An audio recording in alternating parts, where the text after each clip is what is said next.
I'm Mandy Yarkich from Creative Matters, and you're listening to Creative Matters on Air, where I have conversations with new and established artists from around New Zealand.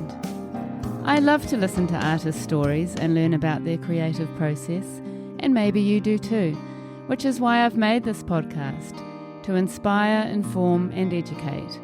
I hope you can take away something positive and encouraging from each of these amazing stories to help you on your own creative journey.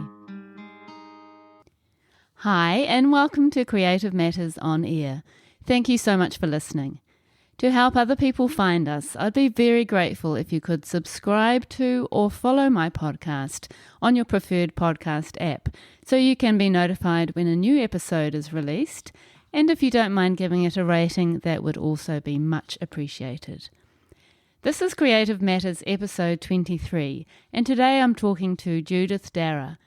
Judy is a highly respected New Zealand artist, renowned for her brightly coloured sculptural assemblages of recycled items, industrial materials and found objects, as well as video, collage, photography and poster art.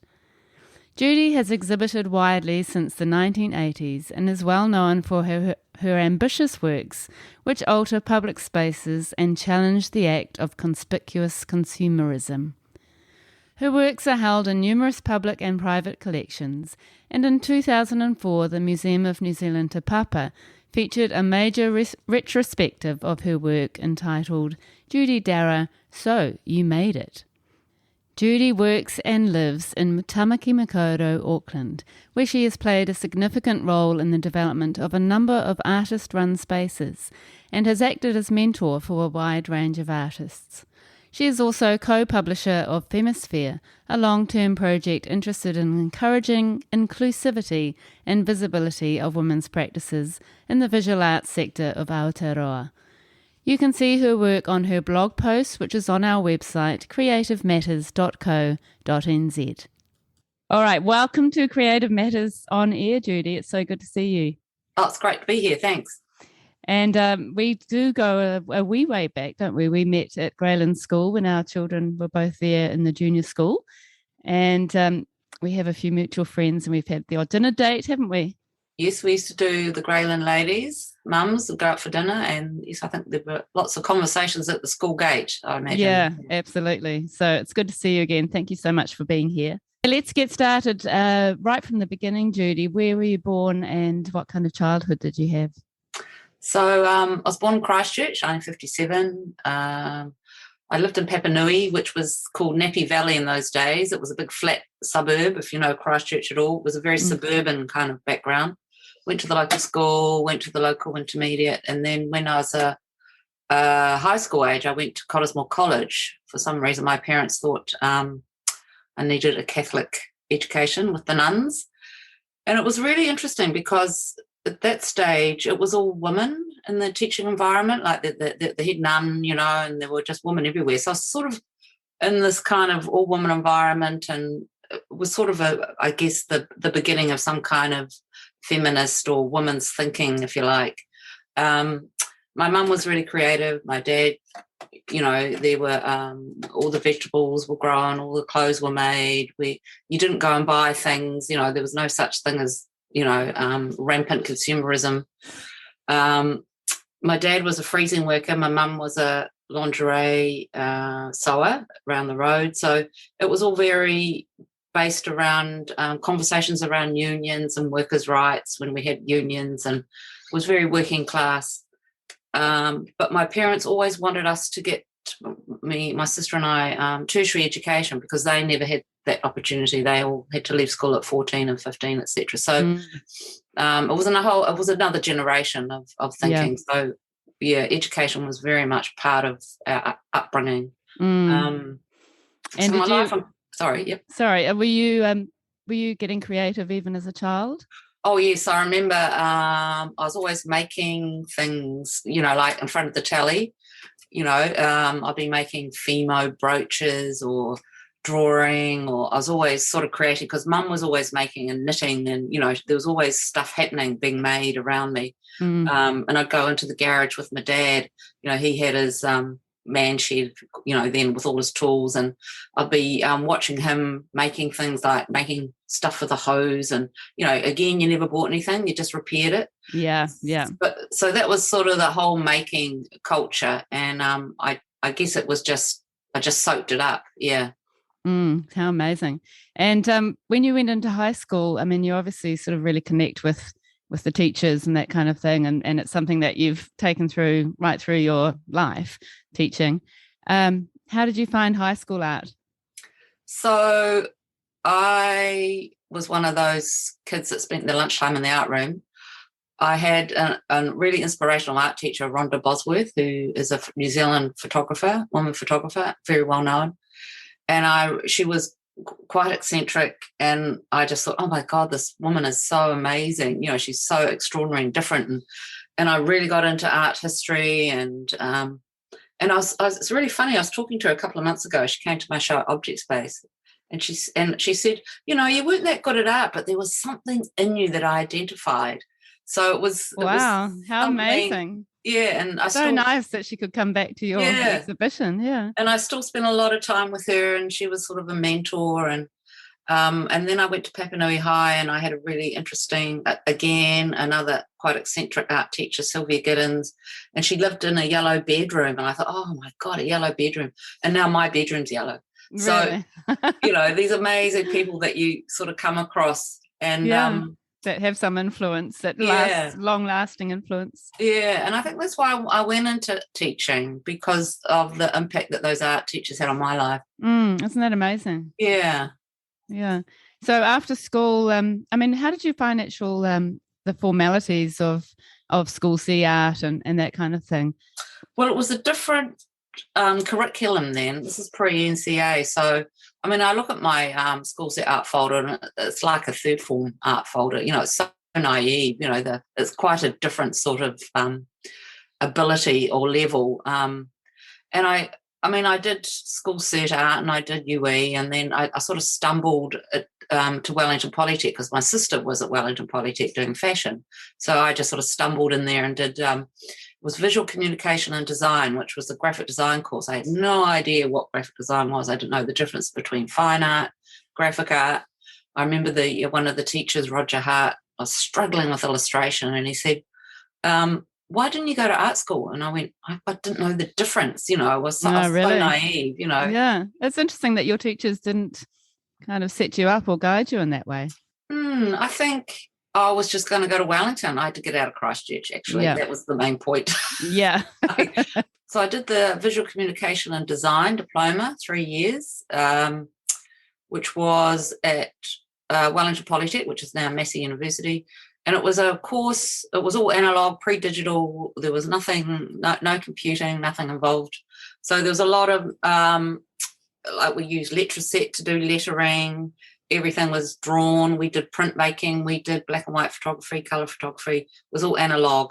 So in actual fact, I learned a lot of skills. I probably learned more skills at Polytech than maybe I would have at a fine art school. We did printmaking with Kate Coolan. Again, Vivian Lynn. There were these amazing women artists who'd come into the space. And then from that, I decided I didn't want to go to work in that environment, the advertising environment. It didn't appeal to me at all. It was very sort of male, and I felt as a woman, you would just be ending up, being the lackey. So I thought, right, where do I want to go next? Auckland. So I thought I'll go to the tip of the North Island, and my sister, of course, was living here, so she could, I could stay with her. And I went to Teachers College. So I trained to be a secondary school art teacher. Well, that's really interesting that you ended up in that. I mean, I can see from your childhood that sort of education connection, but what was it that made you want to go teaching at that point, do you think? Well, I think because I could see holidays, I could see school holidays. I was still making stuff. I was, I hadn't called myself an artist at that stage. I was just, I just saw this opportunity to work 9 to 3, shortish days. In those days, it was shortish, you didn't have so much admin. Yeah. I got paid $90 a week to go to Teachers College for a year. I paid $7 rent. Oh, my God. kind of puts it in perspective. That was Yeah. probably the wealthiest I'd ever been.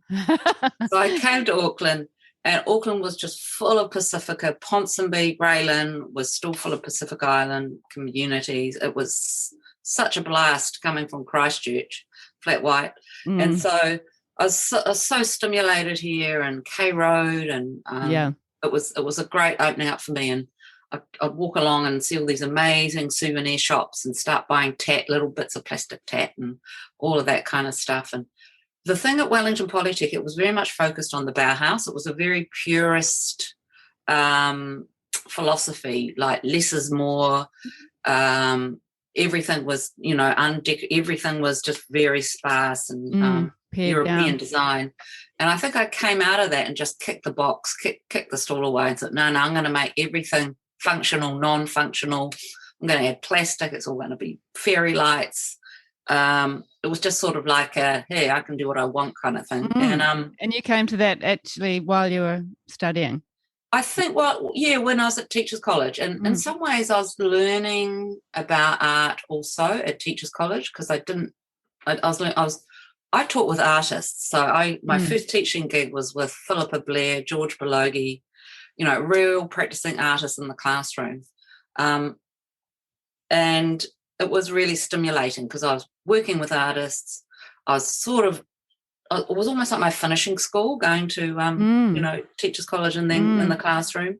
Yeah. And then I went and I did a teaching section out at Helensville, and there was Cope College, and there was Bronwyn Taylor, this amazing woman who was heavily involved in arts education, Sue McBride, so I was sort of in this world where art was being talked about, Ted Bracey's art, and this is all pre-NCA. Yeah. There was still ceramics operating, there were pottery wheels, there were weaving looms, there was screen printing. All amazing. Of that thinking was still in the art room. This is post-Tovey, Peter Tovey, who kind of is the father, the great-granddaddy of our arts education, which is now basically disappeared. And I saw it happening when NCEA came in. Yeah. It was STEM, science, technology, English, math. They took the A out. Yeah. Yeah. The digital came in. It was STEM, not STEM. Yeah. And when you look at NCEA in those days, before NCEA, before the actual examination stuff, it was just so much more open, wasn't it? I mean, all those experiences, it's almost like doing an arts degree at university at high school.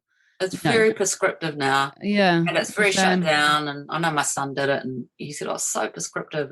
And I did a bit of sniffing around a couple of years ago, did some workshops out at secondary schools just to measure it, and it was pretty sad. And then I did some marking for NCA, and we've lost a lot, We've thrown away a lot of that kind of, I would say, creativity, Oh, absolutely. And it's so sad because it seems like on one hand, people are talking about creativity and how important it is.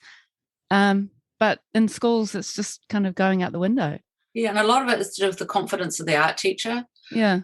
And that's what Tovey did, is he took artists from Otago like Hoteri and McCann and Marilyn Webb, trained them to be art teachers. So that was an amazing experiment, and it was completely holistic, and kids with their kilns, it was dance, it was theatre, it was the whole hoo-ha, Yeah, and so we've good. sort of lost that risk element, I think. And the richness, I think, sadly. So from training college, were you at Kaipara College teaching there for a while? I did a section there, and then I went to Henderson High, taught with Chris Hill. Yeah. I taught for there for about 4 years, so that was my initiation into art teaching. You make every mistake once. And many mistakes are made at the beginning of teaching. You certainly do. Yeah. But it was a very great art department. Chris Hill was great. Yeah. And I got to teach Michael Jones, sixth form art, lovely boy. Wow.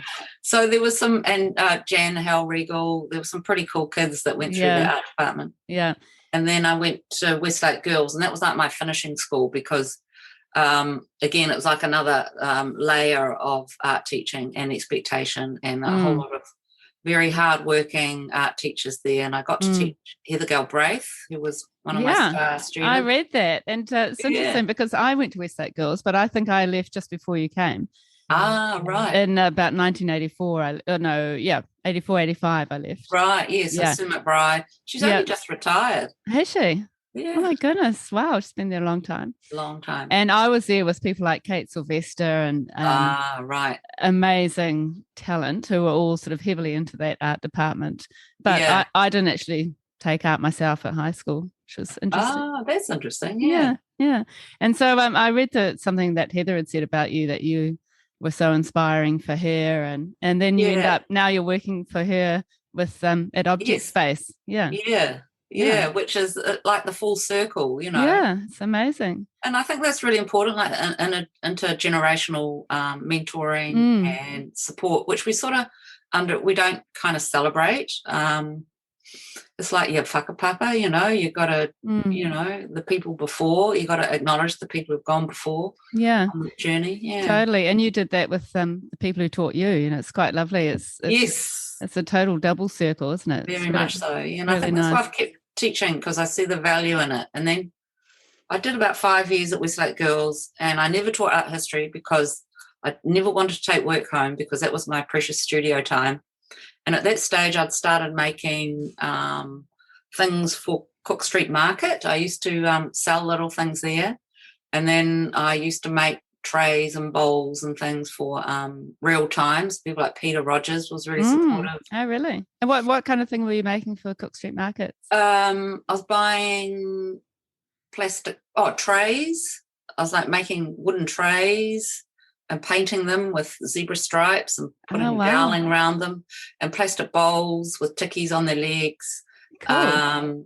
Cups and saucers like with legs and things, so they're all decorative.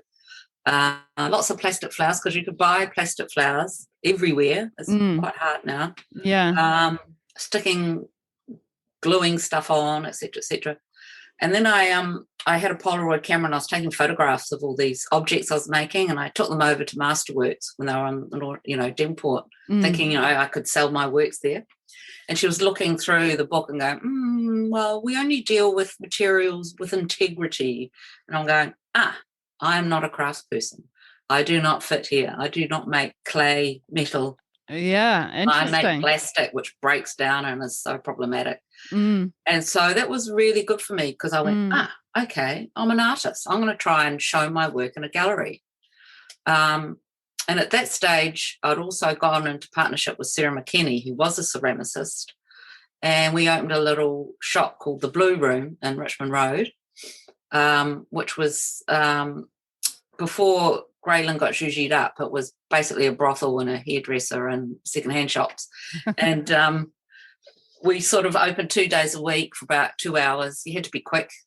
And but we sort of used the window as a showcase for our work. And we showed other artists and ceramicists and other makers. And that was sort of my dipping my toe into that sort of exhibit kind of area. That's a great way to do it. Start your own. I've done all that. Yeah, I've always had to self-initiate. I think that's the thing, because no one else is going to do it for you. No. You've got to have your own vision and control it. Absolutely. But that's quite a scary thing, isn't it, for people to head out there by themselves? Or you do it with a group, a collective. And so we did Test Strip in the old days, then Cuckoo. And that was just with a bunch of friends, a bunch of artists, finding a space and supporting each other. And, and you still got artist run spaces like Room and all those places. So you don't wait for it to come to you. I think you make it happen. Yeah. And then they come to you, kind of thing. Yeah. So do you think that people start noticing those artist run spaces, like gallery owners, and they come to you? Yeah, definitely. I think definitely that's a way to get your work out. And it's great because you find your people. Yeah. It's the collective, you're sharing it, it's a conversation. Yeah, it's really important. And I think people don't understand that collectivity in the art world.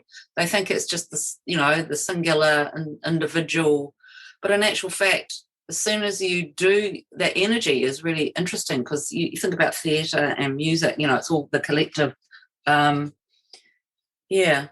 a group of artists working together, bouncing off ideas and all that kind of stuff. Yes. Yeah, I love that idea. Yeah. Yeah. So you started with that, and at that time, were you making what kind of things were you making at that point? With test strip and stuff. So I just had a show at the George Fraser, which basically our shop was called the Blue Room in Greylin. So I basically took the Blue Room and put it into the George Fraser Gallery. So I took all those objects and changed the context by putting them in a gallery space. So suddenly the table that looked like New Zealand, painted like New Zealand, became something else. So I understood the shift between objects and context and art. So then I thought, oh, okay, I'm going to call this art. And then from that, my good friend Julian Dashper, who's no longer with us, he said to me, so when you fill in your immigration paper at the airport, what do you put? And I put, teacher. He says, no, you put artist. And then as soon as I started doing that, it's like I became an artist. I call myself an artist because I used to say I was an art teacher. Yeah, that's interesting, isn't it? And do you think that sort of changed the way that you worked or the way you saw your art? Oh, definitely. Yeah. My shoulders went back and I was an artist, and I claimed that space because there's no rules, no one can say you're not, anyone can come in at any entry and be an artist, Yeah, and it gives you that confidence, I guess, to sort of develop your own practice in the way that you want to. And also it was quite different then because the sort of mid-80s, early 90s, the dealers were just sitting on their hands, they were making enough money. Institutions were very disinterested in contemporary art practice.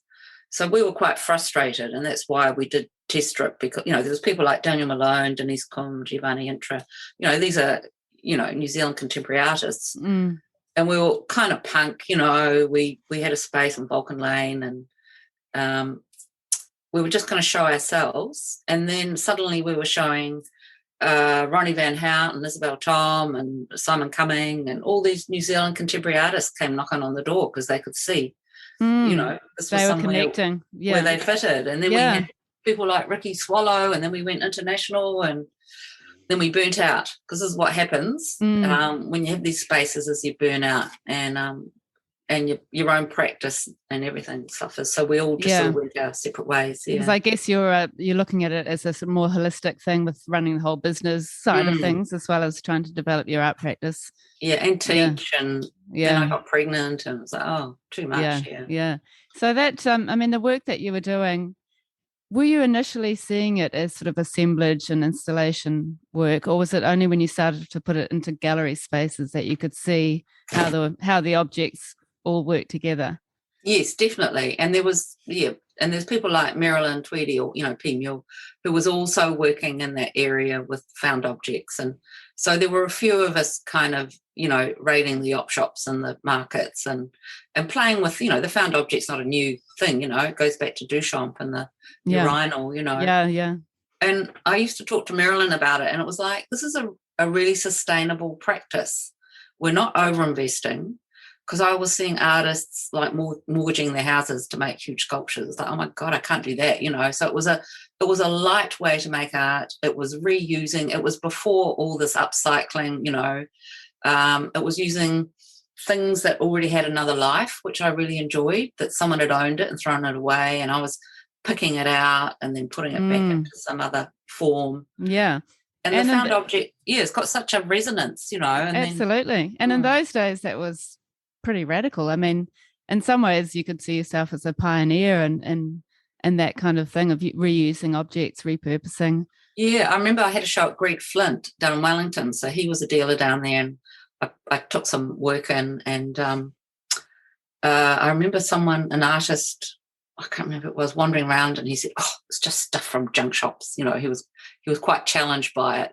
And I used to do these shrines. I used to make a lot of shrines with all the lights and plastic flowers and mirrors and things like that, sort of talking about that, very kitsch. Everything was very kitsch and bright, plastic, because plastics was a no. Can't have plastic, bad. Hot glue gun, everything about it just challenged that the authority of the well-made object. And I was just slapping this stuff together with plastic and everything.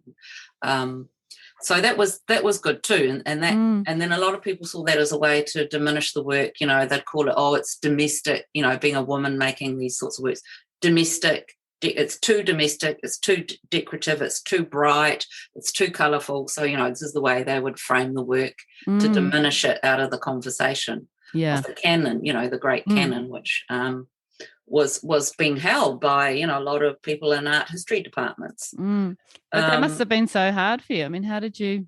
Oh no, did it bother you? No, because I was teaching. I made a living out of teaching. I didn't have to make a living out of my art practice, so that gave me the freedom to be a bit cheeky, and I celebrated that I could go into these spaces and poke a bit of fun, and challenge people, I guess, and challenge people, and it was, and like I said, there was Marilyn, there was Paul Cullen, there was a whole sort of generation of us, putting the found object in the space. It's amazing. So great. And since then, since the 80s, you've been using materials from op shops and bargain stores and industrial factories and from all over the place, and yes. you've stuck with that, haven't you, really? Yes. Oh yeah. Stuff on the side of the road, I find amazing things, bits of foam and stuff. I read this great book, what was his name? It's my Bible. The Essays on the Blurring of Art and Life by Alan Caprow. And he was a sort of a situationalist and a performance artist. And after reading that, everything became a work of art. It was like everything I looked at, the cup, the pen, everything became a possibility for art. How amazing. And that's so liberating that you've got this whole sort of area that you can develop. And would you say that you start with the materials when you're making something, or do you have an idea, draw pictures and then find the materials? It usually goes like when the like Breton and the Surrealists used to have this thing called, what was it called? I can't remember. Anyway, you go to a market and the object finds you. So a lot of it is you don't go looking for anything because you won't find it. But if you go in this headspace, the object will find you. So I practice that, and now I just switch right in, I can go anywhere, and find stuff will leap out at me. How amazing. Possibility. And then it just sits in the studio. Sometimes it just sits there for years, sitting, waiting. And then I go, I need to go and find more of that material. Years later. That's so good. That's such a good way to work. It's a very long, slow burn. It's time. Being an artist is time. It's not something you have to invest a lot of time in. You have to invest your whole practice over time. And I think that's what people don't understand, is that you have your studio, you go into that space and you get into this zone of making.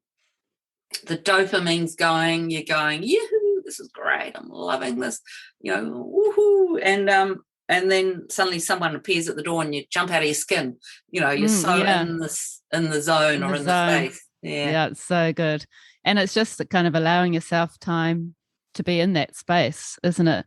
Like, so often artists are so busy, or people, especially starting their creative journey, so busy with other things that they just don't have that time to build and grow and think. And it is. It's a privilege. And then you have, life, you have partners, you have children, like when I had my son, I was like, oh my God, my time. So I just adjusted my practice to a very repetitive.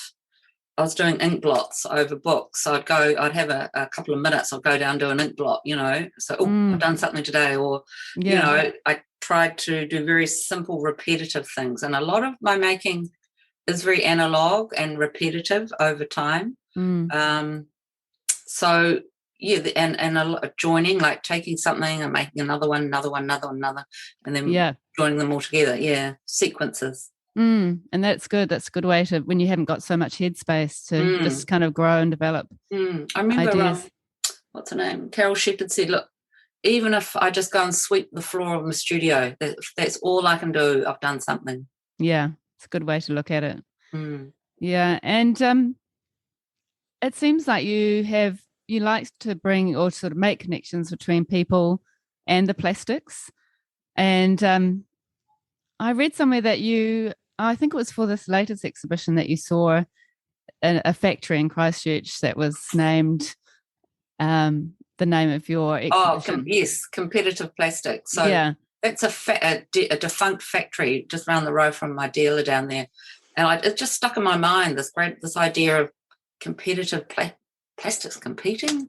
And then I thought about the brain and the shared language, how we have a lot of shared language around material, like plasticity. The brain means it's fluid and learning. Rigid, true. The brain's rigid, it's not learning. Plastic is fluid, then becomes rigid.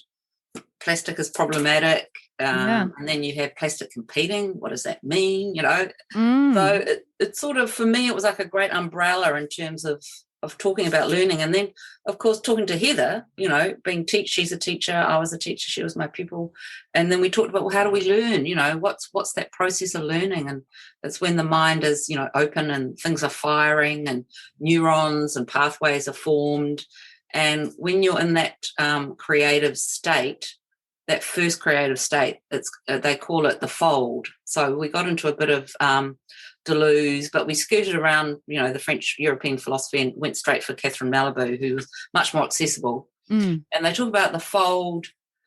So there's two stages. The first fold, which is grace, is when you are aware and you're creating. So you're learning the piano and you're learning over and over and over and over again. You're aware, you're in the zone of creating, the dopamine's going, and that's the first fold. The second fold is disease, and that's when you lose that awareness and you're doing stuff that you're not aware you're doing. So you're smoking 20 cigarettes a day, or you're drinking, 3 bottles of wine, and, or your addiction. It's about addiction. So that second fold is the addictive. So, and that's kind of interesting when you talk about, again, the mind, how it loses, it becomes rigid. So, you're unaware and all that sort of stuff. So there's a lot of bodily relationship, I'd say, in that thinking. Yeah. That's really interesting. Yeah. And when you think about the work that you do, I mean, I love the work that you've done with the ping pong balls and the in the landscape, in nature. Oh, yeah. So I really love that one. And so that was, for people listening, that was attaching ping pong balls that have been painted with fluoro colours onto little sticks, tiny sticks, and placed over, into the grass, basically, on the riverbank, wasn't it, in Hamilton? Yeah. And so, I mean, I know a lot of that project was around sort of involving the community and that kind of thing, and having people coming in. And you also worked at Hamilton Girls, didn't you, to do a similar project? Yes. Yeah. Yes. So what do you love about that kind of thing involving community? So I was sort of talking, that was called The Plant. The first version was called The Plant. And it's about toxicity, like these are ping pong balls are problematic, the fluoro is problematic. So it was sort of placing the toxic into nature and thinking about things that are happening now, to do with climate and plastics and how we affect, the landscape. And so The Plant was really funny because I used skewers, bamboo skewers. Yeah. But I had the point upward coming through the ping pong ball. I should have had it down.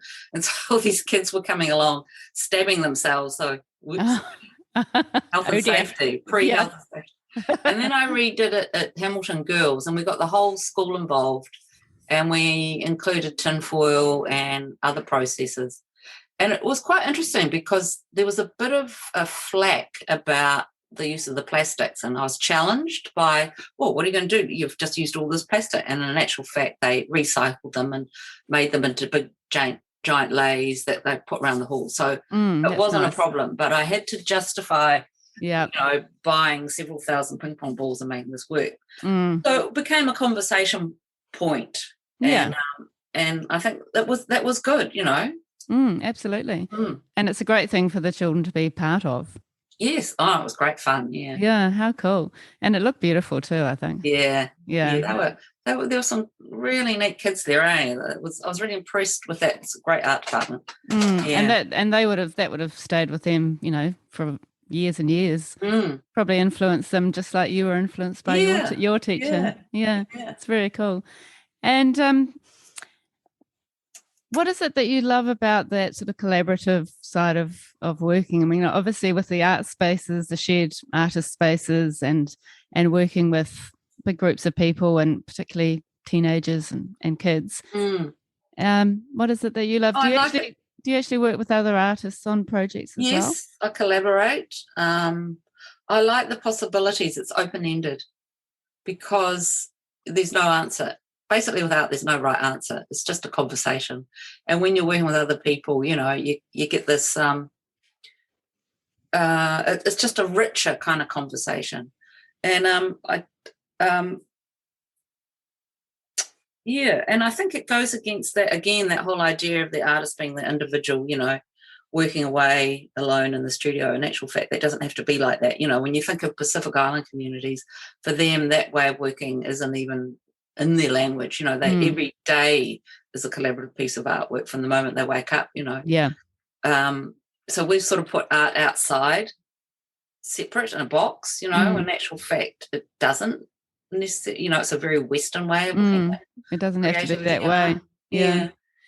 And when it comes to composition, I mean, that really interests me as a painter. I'm not obviously considering composition in my paintings, but how do you consider composition when you're creating an assemblage of work or installation of some sort? How do you think about space? I think it's very organic. There's a lot of playing that goes on, a lot of moving around, lots of versions, different versions. I have a visual diary, but it's mainly words or sentences or lists and a few squiggly drawings. So I have got a sort of a history of ideas stacked up in these diaries, and sometimes I go back. But it's very much to do with the material I'm playing with and what it can and can't do. If I can't glue it, do I have to make a hole? So there's all these sort of ways of making, I guess, that determine the final outcome. Yeah. It's so cool, because I love the way your work, there's so much variation in the way you put work together. It's not just the actual objects, it's how they've been placed. Or I'll never forget when I was working at Auckland Art Gallery, and we just reopened after the renovation, and your laser bloom was up high in one of the spaces. Oh yeah, those 400 pieces or something. Yeah, and that was so magnificent. I just absolutely love those. And so can you talk about laser bloom? Oh, so laser bloom, gosh, that's my largest artwork ever. I still make them. It's ongoing. It's kind of also my bread and butter. I just sell a few every month through my dealers. And people just are attracted to them. They go, God, where do they plug in? Because the edges sort of light up. Yeah. It's just such a simple process. I use the oven at home. It's like so simple. And that's coloured perspex, fluorescent perspex. Yes. Yeah, pink and green. I used to be able to get orange, but then they stopped importing it. Oh, really? And I've got one, I go to Mapu out at Modern Signs, and he's been with my journey forever. And they just keep producing and keep making them, and people love them, and I love making them because they're very joyous. Yeah, they certainly are. I absolutely love them. In fact, I think I need to own one. Oh, I know Sonia got a few for her 50th birthday. Yes. Our mutual friend. I was very jealous. But they're cool, and they are, the way are they actually polished around the edge, or do they just naturally? No, that is just what happens. It's refracted light in the edge. Oh, amazing. Yes, it's just a product of the plastic and the material. Yeah, it's so good. Yeah, and they feel like flowers, but then you've got that sort of tension between, the pretty flower with other ideas. So what are the ideas behind it? Well, I guess there's the toxicity again, laser bloom. So, and it's interesting because fluorescence, like, the ground that we live on, we manufacture it, but when you think about what is below us, reefs and all that kind of stuff, there's fluorescent fish, there's all that fluorescence going on, in the sea. And then when you go alpine, you get amazing algae and mosses that are fluorescent. So it seems the top and the bottom creates these sort of colours, but in this middle earth that we live in, we don't have it, but we make it, and it also means danger and alert, you true. think about road cones and, all that kind of stuff. Yeah, it's interesting. And even phosphorescence, all that kind of amazing stuff underwater. Yes. Yeah, it's pretty beautiful. And you actually had a beautiful commission quite recently at the Auckland Art Gallery. So can you tell us about that? That's called Limbo, and that was made for the beautiful North Atrium in that Auckland Art Gallery space. And, for people who don't know the gallery, it's a gorgeous, massive sort of 3-story, 4-story space, and it has all that beautiful kauri wood on the ceilings and lots of light coming through and looking through the windows into the park. So can you tell us about that whole process of how they approached you for that commission, what you had to consider, and then how you came up with the concept? Yeah, sure. So that was through Natasha Conlon, the curator. And so they said, would you, we're quite keen on getting something in here. And so I did a couple of proposals. But then the problem with that space is that the hanging points are really light. I think the architects had an idea that they didn't want anything disturbing their beautiful kauri canopy. So everything is very light. Like the hanging points were like so light, and so really compromised what I could make. Yeah, that's surprising. So yeah, I don't know. I think it is quite fragile. It's not that strong. It is a problem, and also the doors weren't wide enough to get big stuff in. Oh, wow! Quite a few interesting issues. Anyway, at that stage, I was really interested in silver and foil, that aluminium tape that you get from the plumbers. I was sort of winding that round stuff. I was really attracted to that sharp and shiny. And then one day I was cooking and I had a lump of tin foil and I screwed it up. You know how you screw it up, throw it away, and then I went, oh, no, hold on. And then I looked at it and it was just this really beautiful form. And it had my handprint in it and it was all scrunched and faceted. I thought, well, that's really interesting. And then I was walking down the street and I saw another bit, someone's lunch tinfoil squashed. And I thought, oh, that's really, and I was getting all these messages about tinfoil. And so I made a little model of these squashed tinfoil forms. We had to present it to the funders and the patrons and all that kind of stuff. And they went, we like the idea of the big giant foil balls, and they'll be covered in gems and spray painted. So I had little paint aspects on them as well. And then, of course, I had to make it. And, of course, it had to be very light and it couldn't be solid foil because it would collapse. And so I went out and saw my mate, Andrew Turney from Gyro, who does props for films and things. And, of course, he's a genius and he spent sleepless nights trying to figure out how to make these things. And so what we did was I took out the little tiny foil balls and he scanned them. And then he put them in a computer program, enlarged them up in the computer program, worked out their weights, etc., etc. And he did the whole process of, well, how are we going to make them? So the insides had to be very, very light but strong. So he got he made some 3D very thin ply skeletons. It was very much like building a boat. So we had this ribbing, which was very light ply, and then he found a spa pool guy maker out west, and he sprayed the inside with the foam, and then we put the foil on. He found builder's foil, which was an installation, which was the perfect material that looked like tinfoil, and then we scrunched that all on, and then did a very, very light spray of foam at the back so that the forms would stay. And he'd worked out all these amazing hanging systems with poles and engineering. There's an engineering involved. So basically I handed over and they just made it. It was a really great opportunity to work to scale. That sounds incredible. And it stayed there, I think it was there about 5 years. Yeah. And now and then they ring up and say, oh, hey, can you come and get that work out of storage? We need the storage. You're going, what? There was like 9 giant bits of, oh my goodness. What do I do with it? And so I tried giving it away. I offered it around all the galleries. Do you want it? No, too big. Really? And they didn't see that as part of their collection? Well, I think I sort of sprung it on them, and they needed 2 years to have meetings. And so the opportunity came up. I know the guys who run Splore, and I said, oh, look, do you want this work? And they went, yeah, sure. That's They jumped perfect at for it. Splore. Yeah. Yeah, so they got the truck and the boys put it in the truck, and now it lives out on site in a shed.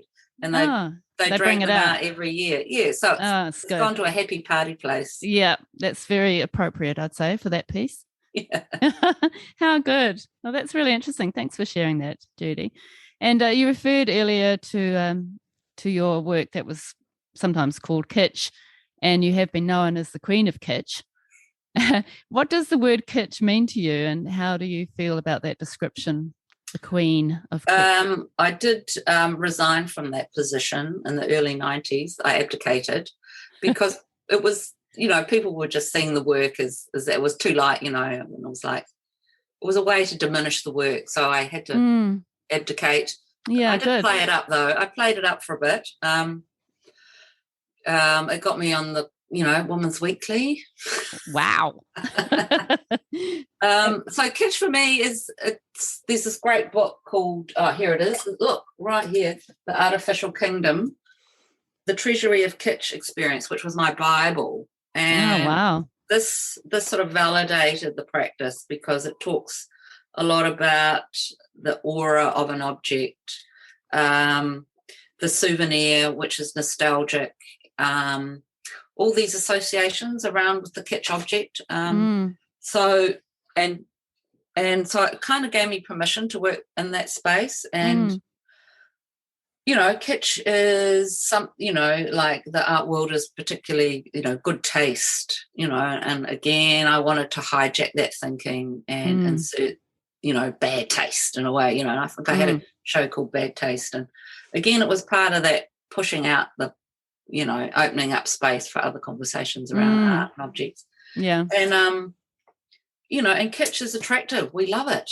Why do we love it? Because it's bright and it's colourful and that's like plastic. It's like lollies. That's why toys are made of brightly coloured plastic. We are attracted to sharp, colourful things. So inherently in our nature. And they talk about the hierarchies of art, like folk art and colour. Colour is, there's a great book called Chromophobia by, was it Bruce Batchelor? And he talks about how people, wealthy people with lots of taste, eliminate colour. So for them to live in the big, white, beautiful box is the aspiration for taste because you remove colour. And so colour is for the peasants, So there's all this sort of hierarchy around it. How so sad. Challenge all that as well. Yeah. And the colour, I mean, obviously colour is a huge part of what you do. I mean, have you ever, I guess sometimes you have monochromatic works with things like the tinfoil. Yes, that's true. And I did do a black and white series at Anna Miles's once just to test the market, and they all sold. Really? And what were they? What was that? They were big, giant, screen printed big black squares, and then I put white stickers and paint on. So they were sort of like wobbly. I call them wobbly Walters. They were like very abstract. That's just a funny noise from our Zoom meeting. So it was very, it was just a bit of a test. And then, and how did you feel about not using colour? Well, it was proven. The experiment was proven, and they were great works. I did, and but then I went back and put colour in. I remember Pat Hanley used to tell the story where he sort of hit, a block, and so he went into a studio and turned the lights out and pulled the curtains and painted in the dark. So that was sort of my moment, How cool. Yeah, it's interesting, but you've never really come back to the black and white monochromatic idea. No, not so much. No, but the work's quite formal within it. I am actually a formalist in a way. It might look loose, but in actual fact, it's very formal. And I think in the object space show that's on at the moment, you can see that there's a lot of formality, if you like, within it. Yeah. What do you mean by formality? Repeating a process, repeating the material over and over, repeating the shape, the form. Like one work called Lunge, which is a series of net stockings, black net stockings. So there's that formality of the netting, repeat over and over, and then inside of these plastic forms. So, yeah, I mean, it looks like it's a ray, but it isn't, it's still there. Yeah. Mm. And what is that actually talking about? That is it something to do with fetish, the sort of idea of fetish objects, or it's referring to the body, isn't it? Yeah, the body. Yeah. So there's the stockings. There's a whole lot of cigarette packets. I got there's hundreds and hundreds of cigarette packets under Perspex, which talks about that habit, the disease, that repetition. There's a giant Rorschach, the big ink block painting, which is called Code, and that talks about trying to read into things, read into images. So a lot of it is I think a lot of my work is to do with the body, or comes out of the sensation of the body, because this is what we live in. Everything we invent comes from the body. So there's Marshall McLuhan, the Medium, the Message. He was a thinker in the 70s, and he talked about, a fork is an extension of our hand, a spade is an extension of our hand. Everything we make is to do with our body, and the computer is an extension of our nervous system and our brain. So, the world we inhabit comes from our body. We have the shared language of the arteries of the city, the parks are the lungs of the city. So we're referencing back again. Yeah. Yeah, I can see that in a lot of your work, actually. And just going back to the COVID times in 2020, I read somewhere that you, even though for you crafting and making art is your happy place, obviously, through lockdown, you found it hard to make work. Is that right? Yeah, I was too anxious. I couldn't make anything. I couldn't concentrate, and the world was just crashing in. This pandemic was just crashing in, and it felt like things were changing, and things have changed. The world is now completely different post-COVID. Yeah. And I think that's what I was sort of sensing, that, what's going to happen? And then I'm still in that sort of looking around space going, well, in the art world, I think the art's a low-hanging fruit. Like already budgets and councils, all the arts budgets are going, art schools are getting hammered. So the arts are if you've got an infrastructure, you're going to fix the drains, or the artists, the drains will come first. So yeah, I was looking around at where all the resources are, like, okay, here we go. Who gets all the resources, and what are they doing with them in the art world? And isn't it time to share? I think we all need to start looking at what is out there, and we need to share. And I think that is slowly happening a little bit. The message is there. There's quite a bit of focus with the government. There was the artists supporting artists over lockdown. That was really good, all that business stuff. Yeah. So there was a bit of a rush to throw money at arts and arts makers. But what we did do over lockdown was Richard Orgis, artist, Heidi Brickle, Mark Harvey, and myself and Rebecca Hobbs formed Arts Makers Aotearoa, because it seemed like the perfect time. And we haven't had any arts advocacy group since the Artists Alliance disappeared. So this was, we thought, right, now's the time. We've got time over lockdown. So we formed Arts Makers Aotearoa, which is focused on makers, arts makers, for makers. So we are all makers. We're not people who work in the industry. We're not, we're not paid to work in the arts like a lot of people are. So we've got 600 members. We're slowly building resources. We've joined up with Copyright, where we're all looking around each other and trying to form some kind of support advocacy structure. And we want to go to the top. This has to come from the top government level. We want artists' wages, artist contracts to be, properly monitored. I don't know if you've noticed, but everyone gets paid except the artist. I don't get paid to be an artist, but the janitor at the art gallery gets paid. Everyone, the curators, everyone above us, the factory floor, we are the factory floor. We're the arts workers. We don't get paid, but everyone else does. Yeah, exactly. So we take all the precarity, we take all the risks, We make the work, we pay the rent, we have the hospo jobs, the teaching jobs, we have supportive partners. It's precarious, and it's it is, isn't it? Yeah, it puts so much more pressure on everybody, doesn't it?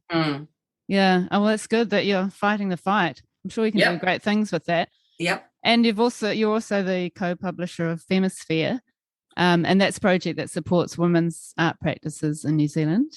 Yes. So how did that come about? Well, that was again another intergenerational conversation.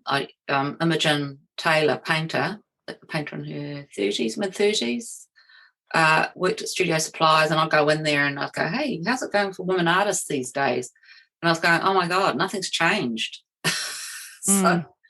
So we had this shared conversation, and we both had a zine practice. I used to be involved with Strips, which was a zine in the old days, Barry Linton, and Imogen has her own zine practice. And so we thought, well, what can we do? So we made a list of all the New Zealand women artists practicing that we could think of, and we thought, well, there's hundreds, what can we do? So we thought, well, why don't we make a zine? What do you mean by zine, Judy? So a zine is a little magazine. Okay. A zine, it's a traditional A5, where is it? It's a traditional zine format, which you make yourself. It's an A4 folded in half. That's A5. A5. You do it yourself, you print it yourself, you just distribute it yourself, etc. So there's a whole population of, zine makers, and they have conferences and stuff like that. So we got together and we thought, well, let's make a zine. And so we invited women artists to think about another woman artist who influenced them, or they buzzed about, or was their inspiration or something, and then respond to them and make a work. So we've done 4 issues. We got with the first issue, I think my mum had passed away, and so I used a little bit of the money for that she left to print the first one. And then the next 3, we applied to CNZ and we got funding to do the next 3. Oh, that's good. And so we've completed the project, but the 4th one hit with COVID, and we thought, no, we're not going to print this one. We're going to put it online. So we've got a website with all the issues up. And we decided to pay the women artists so we could have more on the website. So we wanted to support more women artists. So that's all now online. You just Google Femisphere, www.femisphere.co.nz, and all 4 issues are online. Oh, it's so good. That sounds brilliant. Good. And I'll put a link to that in your blog. Yeah. But and you've got an Instagram. That's on Instagram too, isn't it? Yeah, and Arts Makers too. Arts Makers Aotearoa. Yeah, and is that so? In the actual zine, in this magazine, is it the work that these women have made in response to another artist's work? Yes. It's showing the piece and then the story behind it, or what's it about? Some are more subtler than others. They've just interpreted. We just let the woman do what they wanted. We've got a sound work in there. Some it's very subtle, but we didn't want to, it's trusting the artist and what they do. Yeah, that sounds great. Very cool. Well, I mean, it sounds like you seem so much sort of a part of community and supporting women and supporting artists and really supporting the New Zealand arts sector, which is fantastic. And you've been such a pioneer to me with the kind of work that you make, but then also you have these beautiful connections with schools and students and that kind of thing. So I'd love to ask you, what would you like to see more of in the New Zealand visual arts sector? I'd like to see arts get back in the curriculum. I think it's getting really hammered, and now they're going to roll, I think, print, sculpture and painting into one subject. There's some thinking like that. Doesn't sound great. I'd like to see arts valued. We have 5 pages of sport in the media every day. How about one on the arts? We need to raise the value of the art conversation. Yeah. In the old days, we used to have TV programs about the arts. I mean, where have they all gone? Kaleidoscope. Yeah. I remember that. New Artland. All those things are disappearing. So why is that happening? And I think, again, that's from education. So if we had really, if art was in the curriculum right through, it wouldn't be a sort of an unusual thing to do, it would just be part of everyday life. Artists with having sustainable careers, so that I know that like in the Netherlands, they have an artist's wage. You get paid €250 a week or something, some sort of artist. They used to have the artist doll, but it was loaded because it was the language around it wasn't great. Some way that studios, I'd love to see council support studio spaces, especially now because it's so expensive to live in the main cities. A lot of artists can't afford studios. A lot of artists are leaving the city. They're going back to the regions, which is probably a good thing. Just some sort of grassroots, back to the beginning support. And I think it's people like you who hopefully will make changes. We need people like you. What am I now? I'm nearly 65. I've got another 10 15 years to get some stuff done, so I'm sure you will. I'm quite sure. And so Judy, would you have any advice to people starting on their creative journey? So it's very different now than when I started. I mean, I was just flip-flopping, or I was stumbling into it. It's more of a career now. It's definitely a career. I don't know what the path is. The path's a bit bumpy, but I think you need to have some way to support yourself. It always scares me when artists say I'm going to make a living out of my work. I think that's a death nail, because you never will. There's not enough, it's a very small arts community here, and you're relying on the same sort of resources.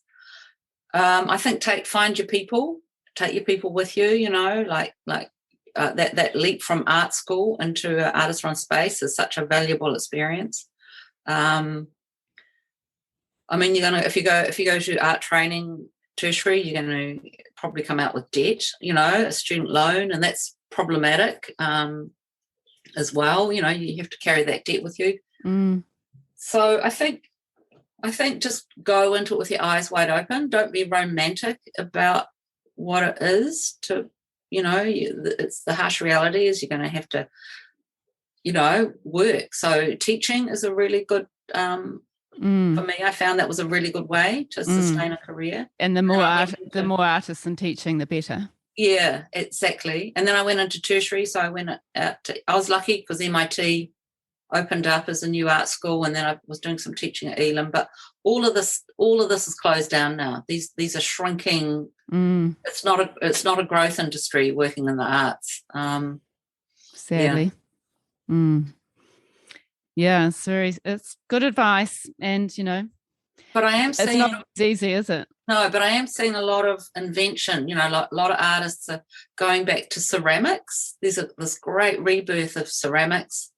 And there's some beautiful stuff being made, and in the old days you could make a living being a potter or a weaver, yeah, true. So there are these sort of established crafts that you can go back to, and a lot of artists have a side gig, printing t-shirts or making t-shirts or just got to think out of the square slightly. Yes, sometimes. And it's good that crafting is being recognised as more a part of art and has more value.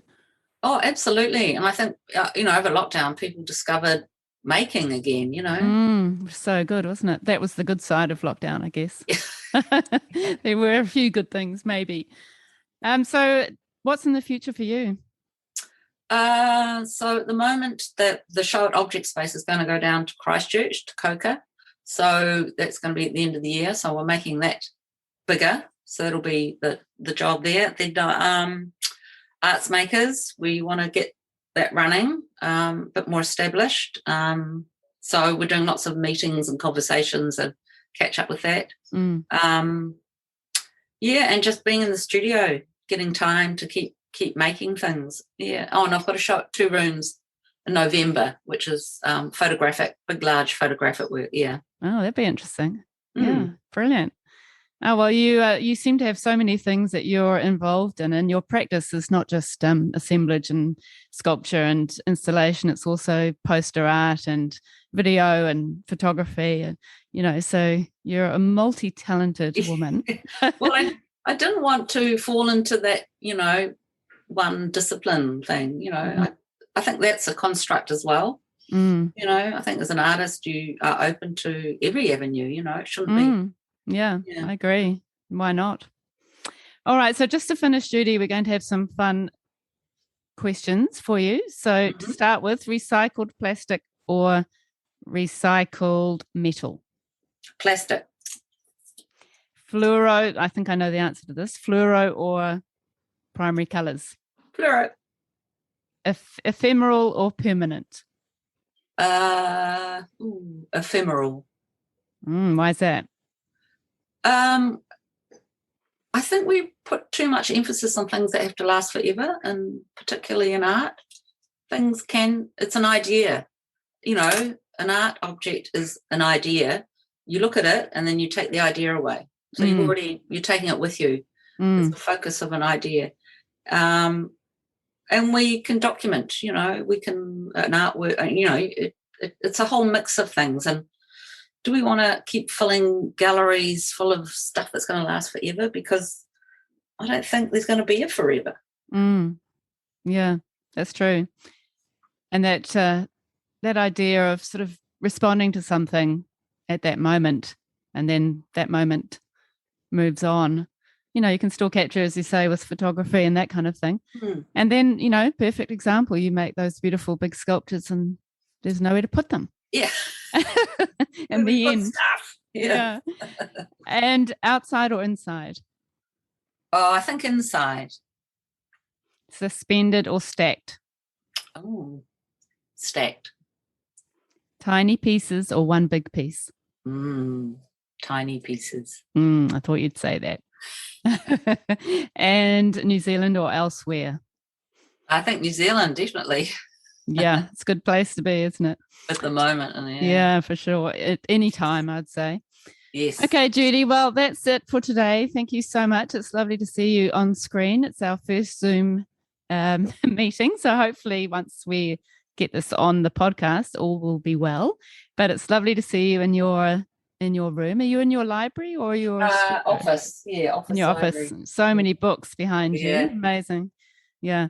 So lovely to see you, and thank you so much for coming on the show. And it's been great to see you. It was lovely to chat. Thank you very much. Thanks, Judy.